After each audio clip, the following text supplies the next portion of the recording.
সুস্বাদু বাসন্তী পোলাওয়ের রেসিপির জন্য প্রথমে চালটা মেপে নিতে হবে। আমি 4 কাপ চাল নিয়েছিলাম। চালের মেজারমেন্টটা ইম্পর্টেন্ট এই কারণ জলটা তার ডবল লাগে, মানে 8 কাপ জল লাগবে আমার। তো চাল ধুয়ে এভাবে বিছিয়ে রেখে দিতে হবে কিছুক্ষণ। তারপরে সেই চালগুলোকে এক জায়গায় নিয়ে একটু আদা বাটা, ঘি, হলুদ দিয়ে ভালো করে মেখে ম্যারিনেট করে 1 ঘন্টার জন্য সাইডে রেখে দিতে হবে। এবার কড়াইতে একটু ঘি গরম করে কাজু কিশমিশগুলো ভেজে তুলে তাতে তেজপাতা, গরম মশলা ফোড়ন দিয়ে ম্যারিনেটেড চাল দিয়ে কিছুক্ষণ ভেজে চালটা যখন হালকা হয়ে যাবে, কাজু কিশমিশগুলো দেওয়ার পরে গরম জল, আমি 4 কাপ চাল নিয়েছিলাম, 8 কাপ গরম জল দিয়েছি। এবার লবণ পরিমাণ মতো দিয়ে ঢাকা দিতে হবে।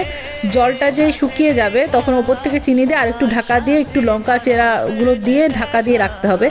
এরপরে ঢাকনা খুলে চিনিটা একটু গলে গেলে এরকম তাওয়ার ওপরে বসিয়ে নেড়ে দিয়ে শেষে ঘি ছড়িয়ে দিলে রেডি বাসন্তী পোলাও। ভালো লাগলে চ্যানেলটা সাবস্ক্রাইব আর একটা লাইক।